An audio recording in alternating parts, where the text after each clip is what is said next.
Top of the morning, traders. Friday, end of the week. Let's see what we can get going here. We have a few compelling setups heading into North American trading as we had a general drop in risk, and that can be contributed, I guess, to confusing signals coming out of European leaders regarding the Tuesday's meeting on Greece and the expected release of the next the final decision on the release of additional aid.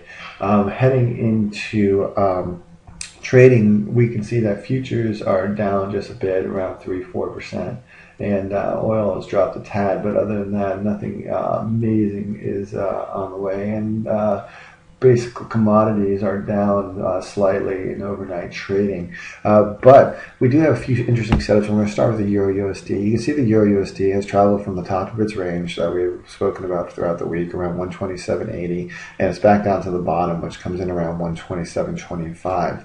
I do have a signal to go short here, but I don't want to get caught up in this chop. The short, where we would be shorting at would be right at the bottom of the current chop zone, and I don't want to get caught up in that. If we get a break though below the 127.25, you could go short there, looking for a move down to 127, followed by 126.60.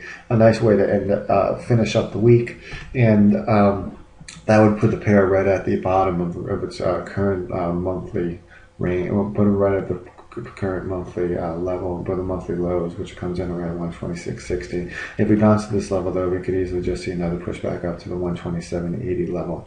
The Great Britain Pound USD, you can see the pair has just basically been consolidating so far this week. If we put a line right down the middle around 158.70, you can see the pair has moved up maybe 30 pips to the top side, 30 pips to the bottom. But you could see, I mean, there's roughly a very narrow, small descending channel here that the pair is traveling in, and I know this isn't drawn to the greatest. Let's actually do that again, just to make it look better. All right.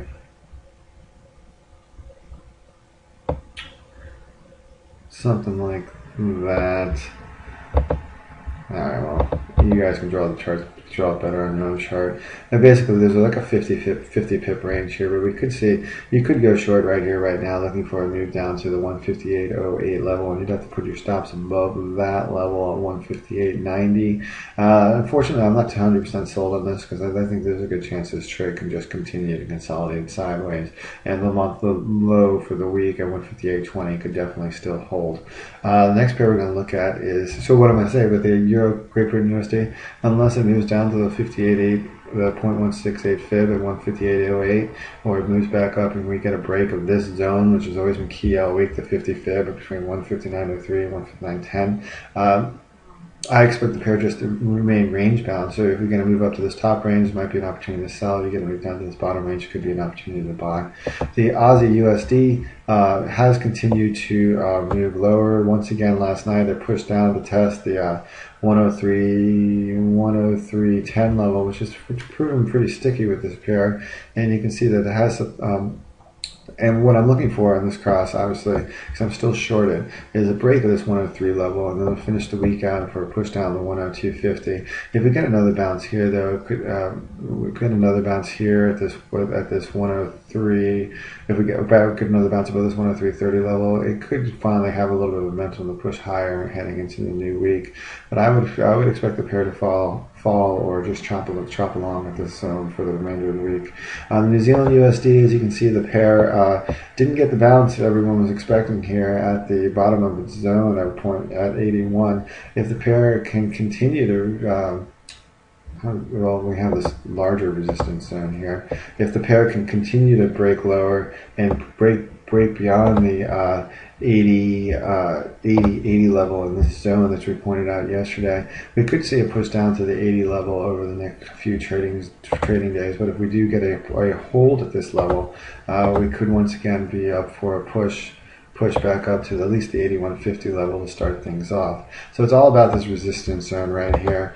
And as a trader, you have the opportunity to either, it's an easy trade right now at this level. It's right at the bottom. You could go long right now looking for a push higher towards the 81.50 level, and you would only have to risk about 20-30 pips.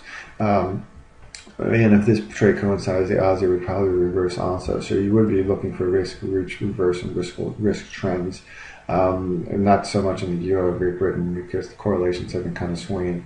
The USD CAD still trading sideways. There's almost no reason to speak about this pair.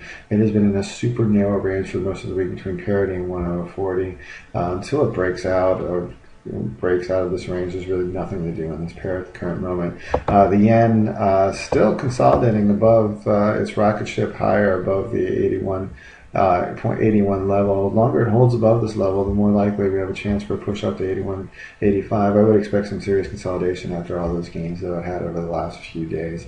I mean, for the yen, that's a massive move in a very short period of time. So any move back down into this 81, 80, 60 level could see consolidation at the top of the zone. But if you would like, you could go long, and you could be targeting a move up to 81.85, but you'd have to have your stops down here around 81.60. So the risk reward I don't see being there, especially for a pair that trades sideways for long periods of time and then has erratic moves higher. Let's just look at some of the yen pairs real quick. The Aussie JPY is consolidating also right at the top of this range at 83.80. The CAD, same thing. So we have mirror trading right at the top around 80.92, and I'm sure New Zealand is still just trading. So we see the same thing over and over. The euro is trading right at the top. Could be forming head and shoulders there. And the Great Britain JPY, all these yen pairs are trading right at the top of their ranges. And I guess Asian trading, I think would already be over, and we could see that Asian trading is already over for the week, so we'd probably see very little volatility in these yen crosses. And the government, I'm assuming, was resolved the House of Representatives.